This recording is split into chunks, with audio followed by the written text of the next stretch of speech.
Ever wanted to make your own game, but hate coding? With AI help, you can do it. I built this bullet hell game in 15 minutes.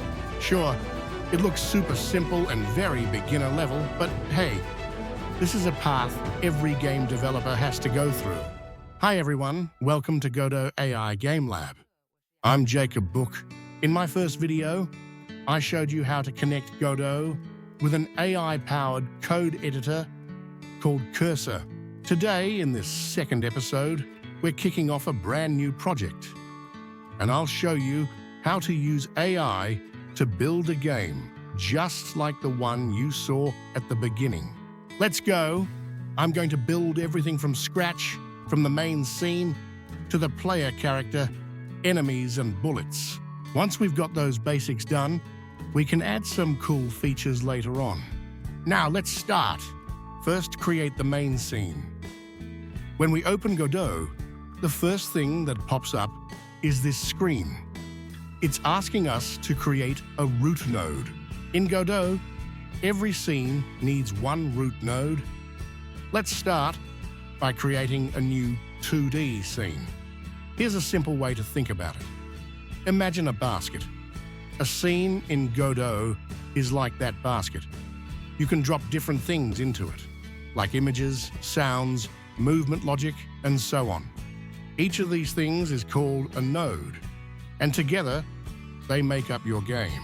But if you throw everything into one big basket, like your player, UI, and all the levels, it can get really messy and hard to manage. That's where subscenes come in. Think of subscenes as smaller baskets inside the main basket. Each one holds a specific part of your game, like a character, a weapon, a menu, or even a whole level. The cool part is you can reuse these subscenes anywhere you want in your game. This is how we build the scene tree in Godot. You can see it growing in the sidebar as we add more nodes. Still confused? Don't worry. We're going to build one together step by step. Let's create a new 2D scene and rename it Main Scene. Save it inside a folder called Scenes. I also like to create folders like images, sprites, and scripts to keep things organized. Now that we have mainscene.tscn, hit the play button. Godot will ask you to choose the main scene.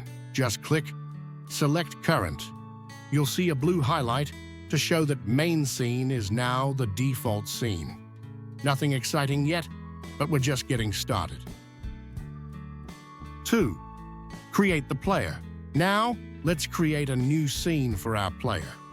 Click the plus icon, and instead of picking 2D, 3D UI, choose Other Node and select Character Body 2D. This is a physics node perfect for controllable characters. Add 2 child nodes, Sprite 2D for visuals,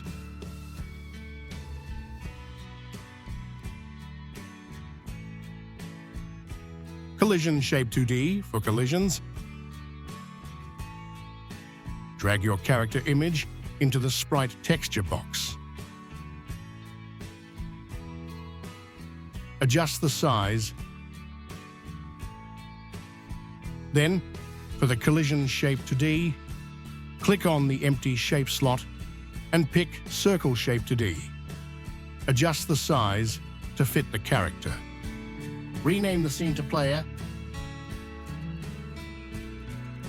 Next, hit the Add Script button.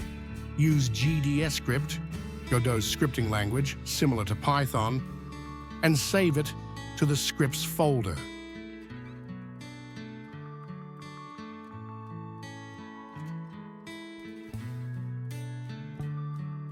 Now save the whole scene into the Scenes folder.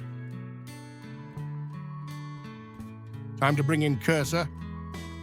And now you can see Main Scene TSCN and Player GD are all shown in the Cursor sidebar. Select Agent, Claude 3.5 Sonnet, and prompt it. By the way, if you don't know how to download the Cursor, You can check my first video. Here is my prompt. This is a Godot game. Please write a GDScript that lets the player move up, down, left, and right using the W, A, S, and D keys. Everything takes place in main scene. You can also find it on below video information column. One tip, you can drag those file extension, GD or TSCN files into Cursor to give AI better understanding. Like what I'm doing now.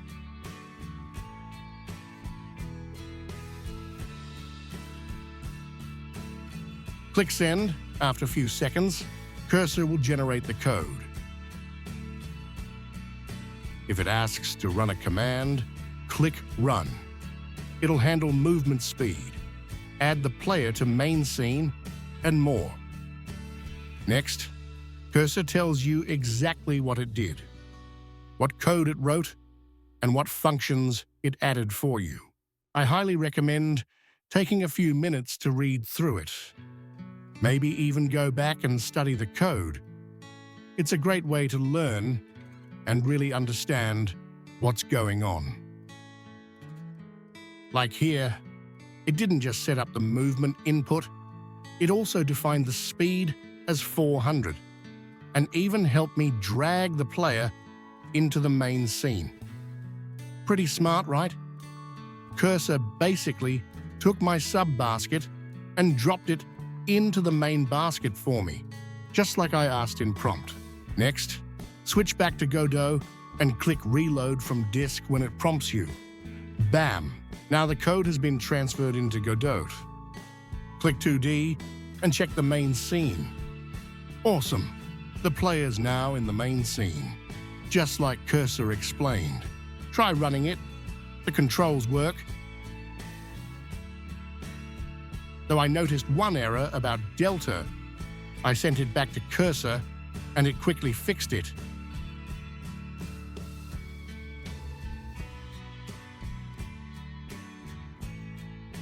Perfect.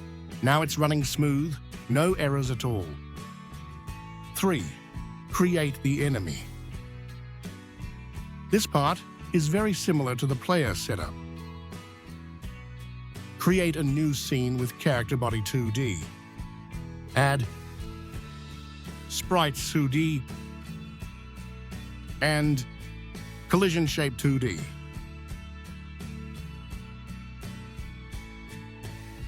Drag in the enemy image and adjust the size.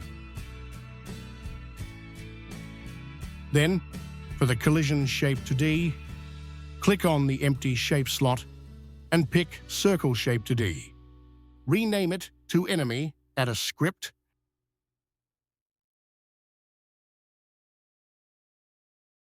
and save the scene.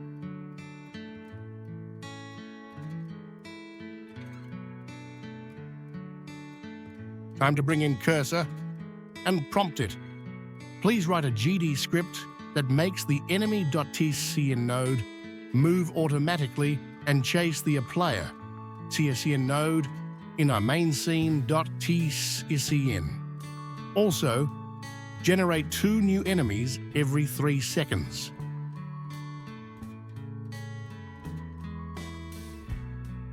Cursor replied with some really smart code. It added AI behavior, a spawn system, detection radius, movement speed, and rotation. It even made sure the enemies spawn away from the player. Back in Godot, everything works, but I had to resize the enemy sprite because it was tiny. Once fixed, let's rock! It chased the player and spawned correctly every 3 seconds. Nice. But the orientation looks a bit off. Cursor couldn't really tell which way the enemy was facing. So let's rotate the image to make it face us. Perfect now. Also, you can see the detection radius is working well. The enemy only starts chasing when I get close. 4. Create the bullet. For bullets, we use a different type of node, Area 2D, perfect for detecting when it hits something. Inside the bullet scene, add Sprite 2D, Collision Shape 2D. Drop in the bullet image, adjust the size and rotation, and also fix the collision shape to match the bullet. Rename the scene to bullet, save it, and add a script.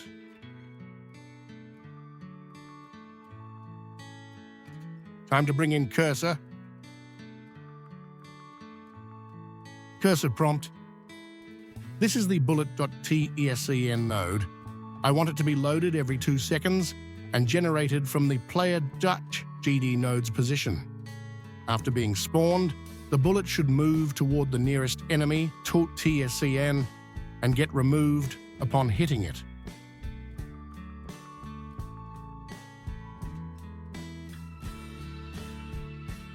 Cursor added auto-firing, targeting, and even damage logic. Super helpful. It updated the enemy script to include health and a debug log to show how much health is left. Ran the game, and it worked. Bullets were huge at first, haha.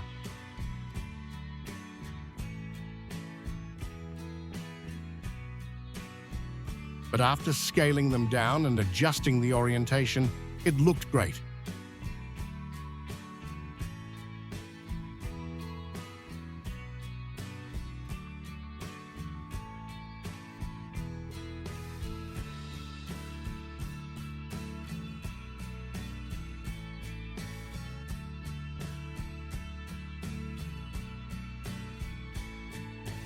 After all adjustion, let's clear the main scene, make it more like game start.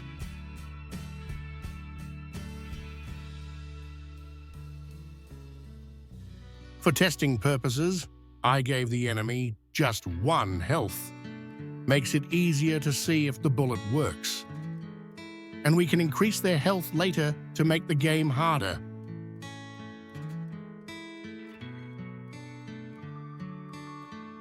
Nice. Enemies disappear after taking damage.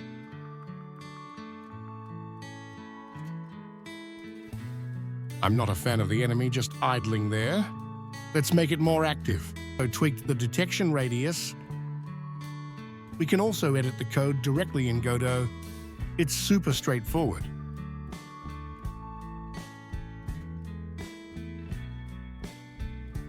Much better now.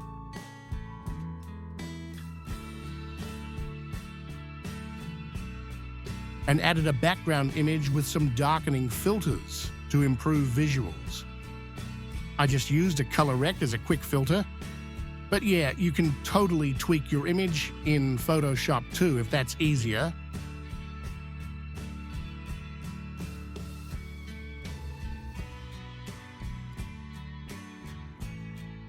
Ta-da! Congratulations, you've got your first game draft done. Nice work.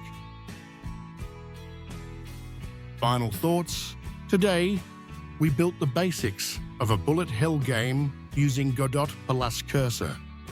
One important takeaway, AI is just a tool. You are the creator.